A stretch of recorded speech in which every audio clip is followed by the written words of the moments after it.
everybody, welcome. Thank you so much for joining us, and a very special welcome to Sammy from the Mumpod.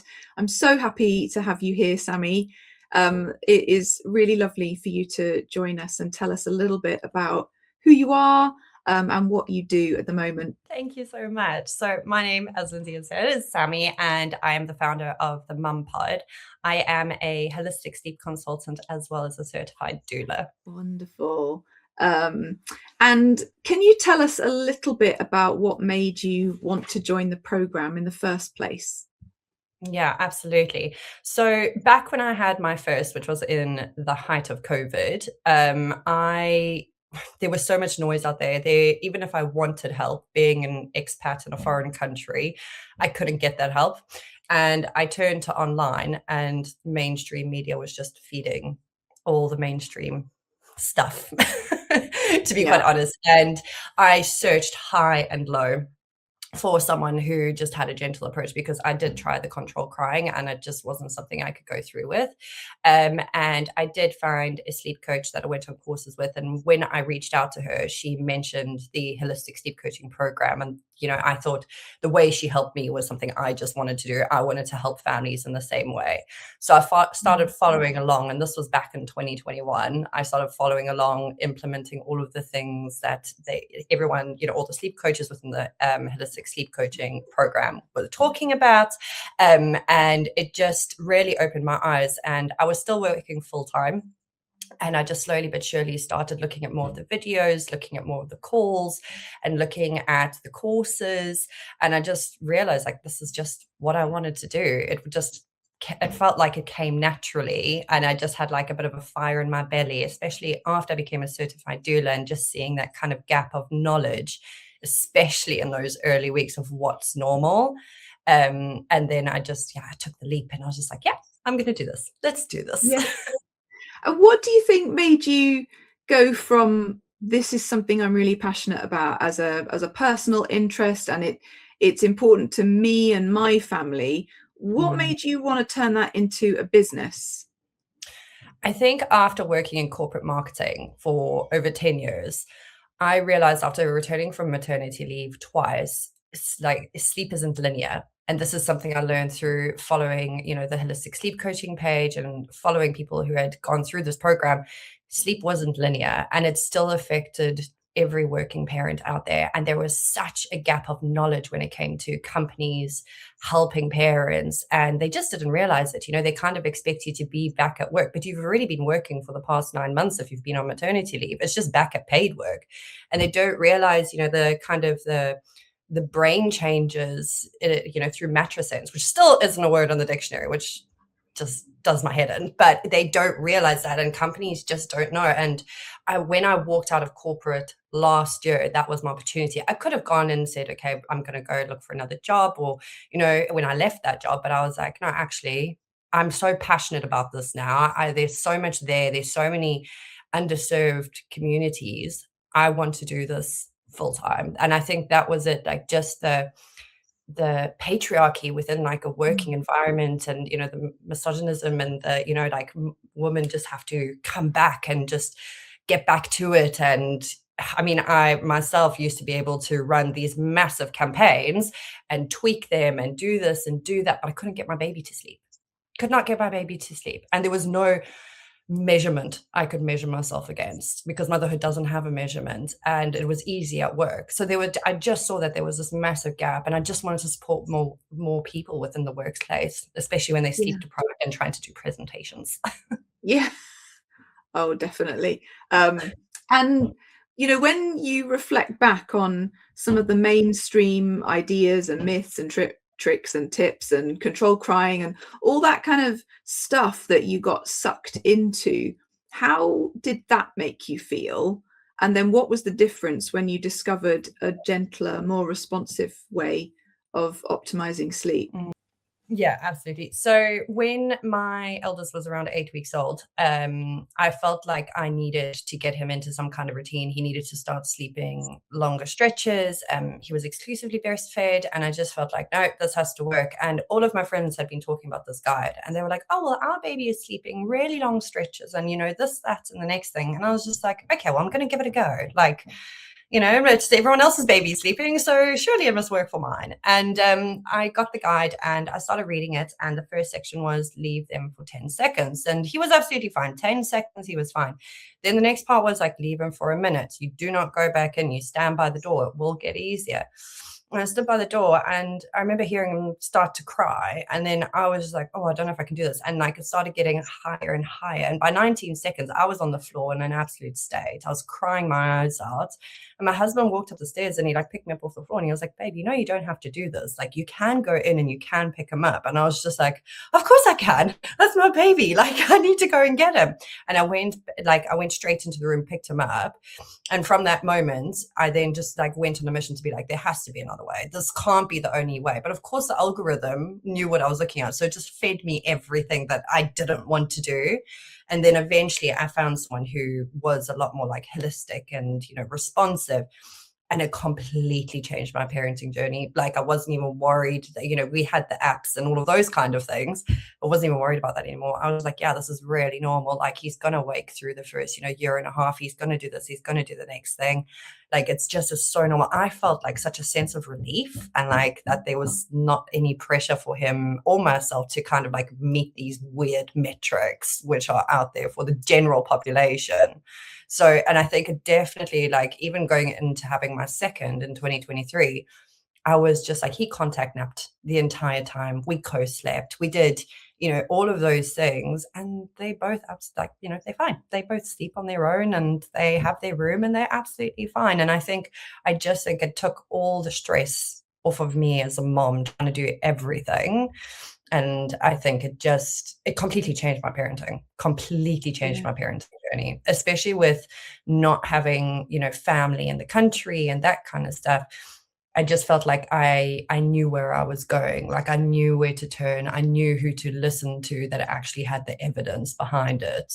And that for me it changed everything. It sounds like it was so much more than about sleep. It was about your mental health and your confidence and the 100%. entire spectrum of parenting, right? Oh my gosh, so much so. I think, and I think we say this in the program as well, like sleep is just a symptom. So every time he kind of, was a little bit off or like he had a bad night, like instead of being like, oh my gosh, we need to fix the sleep, I was like, why is he doing this? Like I suddenly became like very curious around it and being like, hey, what's going on from what happened today?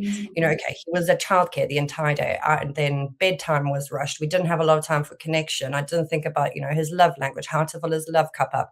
So he was just looking for that during the night. And it really did just take that. Of course it was hard, like having to get up the next morning, work a full day. And I think sometimes holding children's emotions are better than holding people in corporate's emotions, to be quite honest. But I just think it gave me it gave me so much more realistic advice and just things that I should actually be looking at. I think also, like you said, the parenting confidence, like when he's out and he's having a massive meltdown, I think it just also helped me meet him where he is. Like I'm not like the kind of parent that is like, just stop it, like stop, enough. Like it just helped me have so much more empathy towards him and towards both of the boys. So I think it was absolutely so much more than just like helping me with his sleep. It was the mental health through my parenting journey. I know I never get bored of hearing that because that's pretty much what everybody says, right? And it's what we're here for.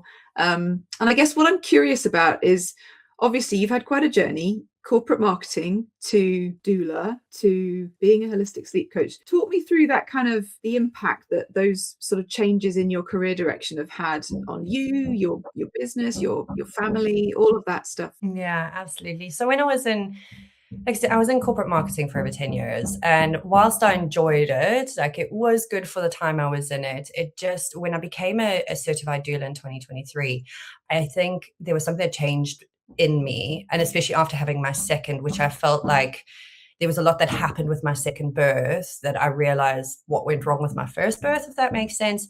And I think it just gave me this quiet sense of confidence, like to speak up and to, I will be heard. And I'm going to advocate for myself. I'm going to advocate for my child and I'm going to advocate, for my rights as a pregnant person. And I think one of the things that started coming up for me quite a lot is that then that kind of moved into my marketing position, and I started to speak up more and be like, this isn't okay. You can't treat moms like this. You can't, expect us to be in the office when we have 2 drop-offs and pickups and, get dinner on and all of those kind of things. And I started to speak up a lot more. Like, I found that through the doula certification and through like the sleep and stuff, I just started to get a lot more confident in myself. And I think like the career change for me when I walked away last year, like I look at who I was last year, because it's been a year this Friday that I walked out. I look at who I was a year ago and I feel like a completely different person. I mean, like the tools that the program has given me just in myself, like I can use things on myself. When I had to call an ambulance out a few weeks ago for my youngest, I felt like I was able to regulate and stay calm. I didn't have anyone here. My husband was away, and it was like my worst nightmare was like calling an ambulance when I don't have anyone here. And the people that I would call, the one had just had a baby, the one was away. So I was like, I'm literally on my own. But in that moment, there was just something that like, I was so regulated and I was so calm. And like when I was talking to 999, because he wasn't breathing properly, like it was just, I just felt like a completely different person. And I think that for me, and my husband has said it to me as well, and I can even see it in the way that I parent with my kids, like my whole like person, like almost like my whole personality has had a revamp. Like he has just said like, I'm so much happier, I'm so much lighter, I'm so much more, I'm doing something that I love. Like I wake up every day and I look forward to speaking to every single family that I work with. And before, whilst they all enjoyed the marketing side, like don't get me wrong, but I just think like this is just, I feel like I have so much more of a purpose. Like the stuff we do as sleep consultants is life changing. And as doulas, you absolutely just change the lives of so many parents, especially when it comes to the mental health. That first year of parenting and that first year of motherhood is hard. It's not easy. And just having someone there to just like reassure you and guide you and say like, this is totally normal. You don't need to, you're not going to get a gold star for your child sleeping through the night. Like it's absolutely okay. And there's so many, I just think there's so much noise out there. And it's honestly like it's completely changed my whole family dynamic since I stepped away from corporate and doing this full time. It's completely changed my entire family. Wow. And I mean, you weren't there was a little while between becoming a sleep coach and marketing, right? When you were a doula, and what was it that made you think this isn't enough? I actually need to go and do a sleep certification at this point. Yeah, I think with everything, like I had the books and I had, all the courses and stuff, but there were just things I felt like I was missing. And I think one of the things is like that really in-depth knowledge of probably like red flags when it comes Mm, to sleep. Like I think red flags, as I was saying earlier, like sleep is usually a symptom. It's not something that we need to fix. There's something else going on. And I recently had a client that came onto the call and she had literally not slept for like the past 3 years. And she was exhausted and you could see her mental health was just taking such a dive. Like she was in tears and like just beside herself. And we went through her child's history and all of that. And immediately there were red flags about low iron. And I just said to her, like, look, I think you need to, push for testing. And these are the things you can do in order to actually get this testing for his age. Because he was only, I think he's 3 now. So he was little, but there were so many things going on. I wouldn't have had that knowledge before. Absolutely not. Like, and I just think, she went and she got a test and she pushed for it. And lo and behold, he had low iron. And for the first time in 3 years, she sent me an email a few days ago saying she actually went downstairs, put music on and danced with the kids in the kitchen. It's the first time in 3 years that she's done that because he slept wow. through for the first time in 3 years because they put him onto iron tablets and iron supplements. And she said he's a completely different child. I wouldn't have had that knowledge before. I wouldn't have had that in-depth, Mm, like, these are the red flags. These are the things that are happening. Let's see, what it actually is, like the snoring and those kind of things. Like I wouldn't have thought of that before at all. mm. So I definitely think it's like given me those really good tools in the back pocket to go really deep with families. Was there a favorite part for you of the program? What did you enjoy learning about the most? I think one thing that probably stood out for me the most was the connection and the regulation. One is like how to like co-regulate and, working with different kinds of families, neurospicy families, like all of that kind of thing. I really did enjoy that. But I think something that probably also took me by surprise, and I kind of knew it in the back of my head, but it was nice just to see it written out, is like dream feeds. Like I know it's such like a small thing, but dream feeds worked a treat for my first. Like it was amazing. My second, nah, like Yeah. did not work at all. And when I went through the program and I read that, and Mm, I was like, oh, yeah, that makes such sense. Like I mm, completely get that. Like it was because it's all temperament. And I think that's also, there's so much to love about this program, to be completely honest. But I think the temperament part as well, like really understanding the temperament and the sleep needs, there's just so much information in there that you mm. don't get anywhere else, and you can't get anywhere else. Yeah. Yeah, I think there's so much in that program that I love. Oh, that's so good to hear. Um, so take me back then. You were at the point of walking out of your well-paid, nice, reliable paycheck every month job into this new, brave new world. How did you develop the confidence to do that? How did you know the time was right? Like, what did that feel like moving into Yeah, total self-employment? I know this is something that comes up a lot for a lot of people. They're like, oh, I'm so frightened of working for yeah. myself and paying my bills, um, Mm.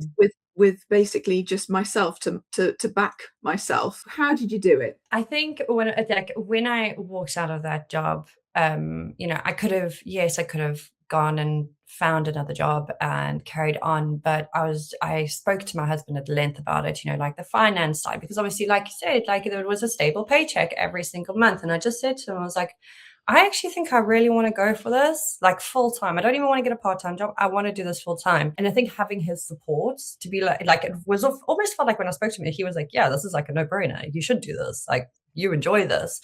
So I think, and it was daunting. Like when the first kind of month came around and that paycheck didn't come into my bank account, I was like, like this is a little bit scary. But I think you have to back yourself. Like when you're so passionate about something, passion needs to override the income. Like of course we need to put food on the table, of course we need to be able to pay our bills and that kind of thing. But when you're so passionate about something, I believe like the money will follow naturally. And it has. When I launched and actually walked out, my first month I was fully booked. The second month I had a wait list. I didn't expect that. My husband, sure, like he was like, "What? That's insane!" But I believe in you, and I think having that self belief, like you have to believe in yourself, Yeah. because no one else is going to back you the way you do. And I think that comes across in calls as well when you're speaking to clients. And I think it's so important to just have it in your heart. Like that is what's for me is so important. It's like when you're speaking to those families, they are being so vulnerable with you. Mm. Like they are at the potentially like at their lowest point that they've been in their whole life. And I think like just having that empathy and that passion, that was just something I knew I wanted to do. I wanted to do straight away. As soon as I walked out of that job, I was just like, yeah, I think I want to do this. And then having the support from Simon, just be like, yeah, let's make this work. Let's go for it. I was just like, okay. And then I think shortly after that, I obviously got on a call with holistic sleep coaching. And I was like, okay, I want to do my certification. Let's do this. I Yeah. think one of the first things I said was, I'm like an excited Labrador. Yes, I remember you saying that. I still feel like that every time I work with a new family, to be fair. I get so Yeah, excited about it. yeah, just wagging your tail. Wagging my Um, tail with clients. yeah. And you're doing really well. You've been doing this for a little less than a year now, haven't you? Fully Yeah. booked, nice consistent income stream. Any regrets? Anything you wish you could tell yourself from a year ago? Oh gosh, I think like be patient. Like I'm not gonna lie, like there are quiet months, there are busier months, but I think what is important, especially for parents, is showing up with the same conviction. No matter if you have one client or 10 clients, it's showing up and being passionate about what you do, because the clients will come. They will, they'll see you. And I think, going on those calls and speaking with the passion that we have for this program and the knowledge, I think that amounts to everything for me. Yeah. I don't have any regrets. I think the only regret is like just be patient. Like Mm. just be patient. Amazing. Definitely need to be patient. It doesn't always come, immediately, does it? But I think your Yeah. perseverance has paid off. I think also just having the community as well within like the program, like the Facebook groups and the calls twice a week, you always know that you have someone on the end, like the rest of the team. If there's emails or any questions I have, I always know that they're there if I need anything. Mm. And I think that also, like, as much as yes, I'm self-employed, I do feel like I still have people I can talk to.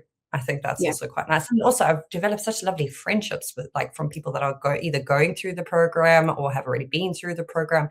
There's just so much more than just like me on my own. It's a yeah, really like it's an incredible community. Everyone backs each other, and every new sleep consultant that like reaches out and is like, "Oh, I'm doing the program. Like, how did you find it?" I'm like, "Oh, it was amazing. I'm so glad you're doing like this." A lot of people will say, and I've had it myself where, "Oh, this market is really saturated." It's not. Like, mm, there is such a massive movement of, like, this generation of parents looking for that evidence and compassion and responsiveness. You don't need the whole pie, you need a slither of it. Like, and I just think, it's the more holistic sleep coaches we can get through the program, I think it'll be better for the future generations. yeah. It's unfortunately mainstream sleep training chat is still loud, isn't it? It's still the It dominant is. voice. It is. It's still very loud, and that's why, like, anyone who reaches out and says they're going through a program, I'm like, "Just stick with it, get it." Like, we need more of us in here. Yeah, We need to yeah. take over the world. Absolutely. And obviously you did your research, you looked into other sleep certifications. What made you choose HSCP in the end? I think that because of obviously there's the OC and L6, and I think that's really important. Like it shows that there's a lot of time that needs, like you can't fly through it. You have to take the time. And I did look at other ones, but I mean, I don't know if you can put this in the recording, but no one wants the tenure of the sleep coaching world. So I was willing to invest what I did to get the best of the best. Mm, And I think it's important that you go through each of those modules, and there's just so much information. Also, like I said, like the community, and also having you through it, like within the program, and being able to ask questions, the support, from that first call I had to join the program, I felt completely at ease. I think I signed up within like the first 24 hours, like, yeah, okay, I'm doing it. And I think there's so much evidence, like the research papers, and also I think one of the things is like how we get taught to really analyze those research papers. I think, and like the CDP, like, the further development that we get within the program, like all of that stuff, I haven't seen that anywhere else. So I think yeah. that further development is also really important because things are constantly changing. People are constantly writing papers. So I think that's also super important. And how important was it for you to work in a way with your clients in a way that you felt was important for you? How important was it for you to practice in a way that aligned with your own personal values? Oh my gosh, it was so important. I think when you go into something that you're so passionate about, it has to align. Like it has to align with your morals. You have to talk the talk, walk the walk. Like you can't just be speaking about it. It's like these companies on LinkedIn that might say something that they support on the specific day of the year. What are you doing the rest of the, what are you doing the rest of the year? And I think that's for me, like is yeah, it's super important, if not the most Mm. important. It has to be aligned. I mean, I totally agree. I think so many people say, how can I possibly recommend timed check-ins and control crying when I couldn't do that to my own child? It just 100%. it's incongruent, isn't it? It doesn't feel good to Yeah. have that discrepancy between your personal values and your work ethic, right? 100%, and I think you've probably hit the nail on the head, like, as opposed to the previous question is, like, I can't tell someone to go and leave their child to cry if I wouldn't do that myself. Like, that just for me is a bit hypocritical. Like, I can't listen to a baby cry. I mean, I hear a baby crying in the shop and I wanna go and help the mom. Like, I can't do it. Yeah. And look, Sammy, tell us a little bit about what a typical week looks like for you now. What does it look like in terms of work-life balance and clients and all the other bits and pieces you're doing? Walk us through a daily or a weekly kind of schedule in Sammy's world. Oh, it changes every week. But I think most of the time it is either, so at the moment I'm working on the Working Mum Sleep Method, which is a program specifically for working mums, which I'm really excited about. So that's going to be taking up most of my time during the week. And that's going to be, a whole bunch of families that I'm going to be working with. And then it's one-to-one sleep consultations as well, that I will be taking on, obviously a very limited number at the moment. And then between that, it's pickups, drop-offs, fueled by coffee and bad jokes. And I think I try and work out, but that doesn't always go the right way. But I'm trying to also just like further my development within like the sleep world, and just a lot of networking, like, just making sure people feel heard, supported, and that's parents as well as, sleep consultants that might be feeling a bit stuck. Like, I'm always an ear, I'm always there, happy to listen. Sometimes they say before someone starts talking, ask them, do they want to vent or do you want advice? And I've like to kind of take that approach, because sometimes people just want an ear. So my weeks, honestly, they change day to day, week to week. But I feel like I have a really good work-life balance. Like, I'm able to switch off in the afternoons. I'm able to be with my boys. I'm able to be at bedtimes and not be at some event I have to go to. And I'm able to do, the drop-offs. And if they're sick, I had a little sick one 2 weeks ago, and I was able to take some time off. And clients are so much more understanding than people give them credit for. A lot of people will be like, oh, like if you give that daily support, they worry their clients are going to be so upset, but they forget their clients are parents too. Like, that's what you're helping them with. And they are so understanding. Like, they really, really are. And I think that for me is like working within the space with people that align with me. They completely get it. And it's been life-changing. Amazing. And if you had a new sleep coach in front of you who was feeling daunted, wasn't sure how they were going to get clients, do you have any tips or pearls of wisdom that you could share with that person? Like, absolutely. I think stay patient. Just be patient with yourself. Give yourself a little bit of compassion. And remember, all of us are that inner child, we all try to protect it. And I think that comes out a lot when we're trying to rush through things, because, we've been brought up in a society where like tick, tick, tick. And I think it's really important just to see us as that little child. Like, what would that little child be saying to you right now, looking at you, doing what you're doing, going for it, really enjoying what you're doing and showing up with that conviction, whether it is crickets, like I said earlier, whether it's crickets or whether you're fully booked, you have to show up the same way. And if they're ever thinking like whether they should enroll or not, 100% do it. Like, there is no question about it. Absolutely do it. It will be worth every single penny, and you will get back so much more for yourself. Like, as in all the tools that you have, you can use on yourself, like breathe your way through the days and regulate yourself through the day. I think those are probably a few of the things I'd say. Wonderful. Thank you. So I'm curious, if you hadn't joined the program, where do you think you and your business and all of that would be right now? Oh, that's a really interesting question. I don't think I'd be where I am now and be able to have the discussions with such conviction from the knowledge I now have through the program. I think I wouldn't, and especially like the support within the community. There are sometimes people, other sleep consultants that don't have capacity, and they'll say, hey, here's Sammy. She's also done the same course as I have. Have a chat to her. I don't have capacity right now. And vice versa. If I don't have capacity, I can refer them to people within the holistic sleep coaching program.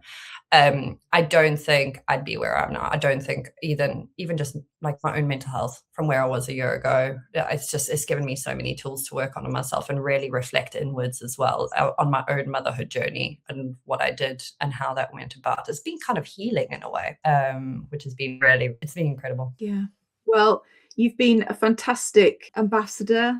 You come on a lot of the coaching calls, which is always fun. I'm always pleased to see you pop up on a coaching call because you always have great clients that we end up talking about, and all that. And you're doing great. You're clearly doing amazing things.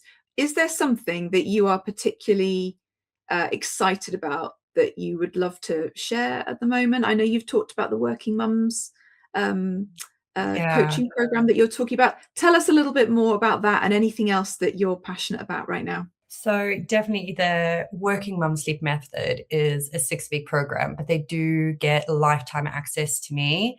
So this is the first round. We have a couple of mums that have already joined already, which I'm really excited about. And we're going to be going through all the things, all the things when it comes to sleep, and any questions, any changes, any transitions that happen, you'll always have access to me, which I'm really excited about because it's a very undercated niche. I think, going back to work, as I said earlier, like it's one of those things, people just don't realize it. I know a lot of the time we say, nothing could happen. Your baby could be absolutely fine going to nursery. What I've found a lot of the time is that it actually just helps mum mentally prepare. So it's like you can do these things. They may be absolutely fine, but here's something that you can think of.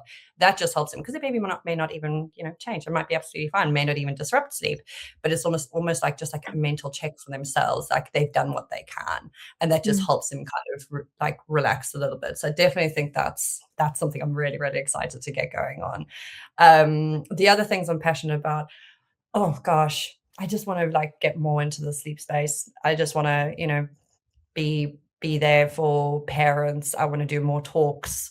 I have some talks coming up this year and podcasts. So yeah, there's a lot to be excited about this year. This is the year. This is it. Amazing. And how did you first develop that interest in return to work? That sounds like something you're really passionate about. How did that come about? So after returning to work twice after maternity leave, I had horrible experiences within the workplace. Just, the first time round, the manager that I had at the time moved on and I got a new manager, and I was told while I was on maternity leave, and the new manager had made comments before about working mums and having kids while you work. And I was like, well, now this is going to be my manager. This isn't going to be great. And I think that was the pressure that I felt when I was on maternity leave to make sure he was sleeping through. And then the second time I returned to work, my manager at the time was away when I returned, and not one person checked on me for the 2 weeks she was away. Not one. And I think, again, I was like, this is insane. And my youngest was still waking up frequently during the night. He wasn't one yet. He was still feeding. He was still, some close sleeping for most of the night. And I was exhausted. And I just think there was also times where I was trying to do presentations to global board directors on marketing when I was functioning on 3 or 4 hours sleep. And it's just kind of giving parents those tools to be like, these are the things that can just help you get over the line for that day when you do have that awful sleep, is just these little hints and tips that I've learned through my course and through the research I've now done with mums returning to work, is what you can do just to help that, and how we can help your kids as well, and just make sure that you are thriving, not just surviving. Amazing. It sounds like it's come from a real place of, I have absolutely been there. So yeah, I can imagine both the empathy, but also the really practical, helpful tips, not just to get through the day, but also to optimize the sleep. That's going to be invaluable to so many parents. Amazing job.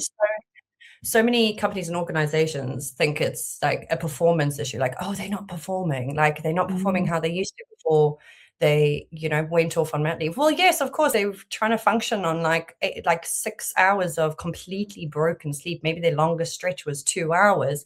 Instead of saying it's a performance issue, why don't you support them? See ways that you can actually support them, pay for them. I've spoken to mums returning to work whose companies pay for a sleep consultant for them to help they return to work. So there are things that companies are doing, but it just needs they need to be looking after that mom so much more when she returns to Yeah. work. Her whole world Yeah. has changed. She Yeah. is figuring out who she's becoming. And I just don't think, companies use it as a checkbox exercise just to check in, but they're not actually doing a lot about it. And that's where I want to hold companies accountable, to be like, you need to do more.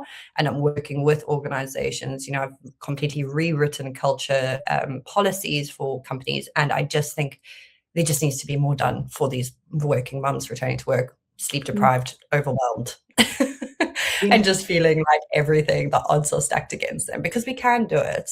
We can do it, but you just need to have realistic expectations on your child's sleep when you're returning to work as well. Yeah. Yeah. And importantly, you can do it without doing mainstream non-responsive sleep training, right? Which is the whole point. Yeah, Thank you for exactly. that You can work. have rest and be responsive. You can do both. Amazing. Well, good luck. Um, just to wrap up then, if there was somebody in front of you who wasn't sure whether they wanted to become a sleep coach, they weren't sure about leaving their well-paid, nice, regular paycheck job, but they are really passionate about supporting families and responsiveness, what would you say to them? Trust yourself. Trust that burning desire in your gut. Everything else will follow.